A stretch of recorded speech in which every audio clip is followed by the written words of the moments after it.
Good evening, ladies and gentlemen. This is Walter Klondike from Convention Hall, Miami Beach, bringing you the first get-together convention of Republicans and Democrats alike. We have Henry Kissinger and Vice President Agnew standing by on the right side of Convention Hall. Come in, David Stinkley. Thank you, Walter. Mr. Kissinger, amid this historic moment, with all the pomp and grandeur of the political system of America all around you, tell us, sir, what are your innermost thoughts at this very moment? Gotta find a woman, gotta find a woman, gotta find a woman, gotta find a woman. Vice President Agnew, what are your thoughts, sir? Right on. Right on. Mr. Agnew, when you heard the rumors that President Nixon might not select you as his running mate again, what did you say to him? You never should have promised him. Give it here. Don't hold back now. Give it here. Don't say nothing. Just give it here. Come on. Mr. Agnew, if you were in Senator McGovern's place, who would you have chosen as a running mate? Bertha. Bertha who? Bertha Butt. Who's she, sir? One of the Butt sisters. Do you agree, Mr. Kissinger? Gotta find a woman, gotta find a woman, gotta find a woman, gotta find a woman. Thank you, Henry Kissinger and Vice President Agnew. Back to you, Walter. Thank you, David. Now, Sidney Bruntley is over on the left side. He has Sergeant Schreiber with him. Sergeant Schreiber, what did you say to Senator McGovern when he finally asked you to be his running mate? You just call on me, brother, when you need a hand. How did you finalize your agreement with Senator McGovern? Sealed with a kiss. Oh, shades of excitement. One final question, sir. What kind of offer did Senator McGovern make you? He made me an offer I couldn't refuse. Sidney, forgive me, but our roving reporter, Larry Reasoning, has Martha Mitchell on the microphone. Take it away, Larry Reasoning.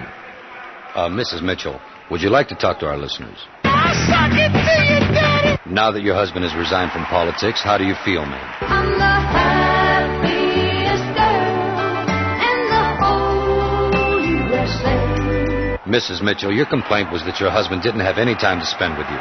Now that you are alone, ma'am, what do you talk about?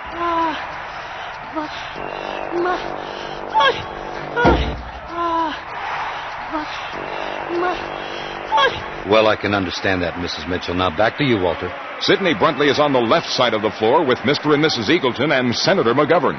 Take it away, Sidney.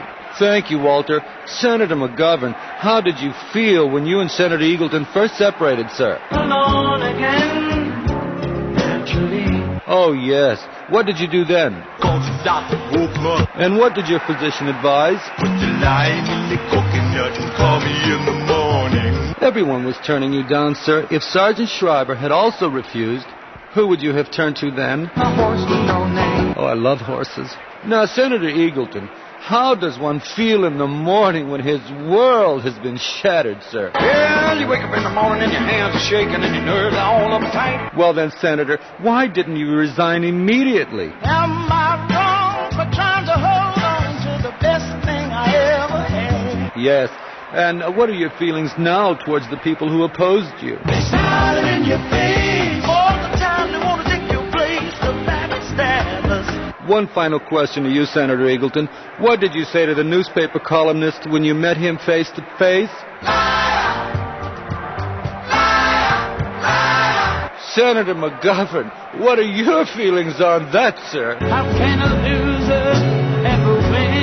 Mrs. Eagleton, would you like to answer him? Who do you think you are, Mr. Pit-Stop? Who do you think will vote for Senator McGovern now that your husband is out?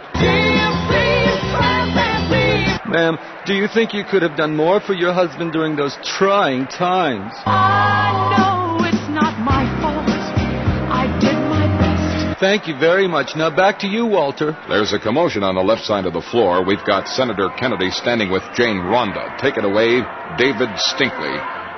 Senator Kennedy, people are talking about your political future because of your good looks, your smile, and the sound of your voice. Why? And the magnificent. If you decide to run for president in '76, who will be your campaign manager? The Candyman. Miss Rhonda, just one question, please. What do you think of President Nixon? I don't know how to love him. Thank you, Miss Rhonda. Mr. Kissinger, what are you doing all the way over here on this side of the hall? Gotta find a woman, gotta find a woman, gotta find a woman, gotta find a woman. That's it from here, Walter. Thank you, David. Thank you, Sidney. Thank you, Larry. Thank you, America.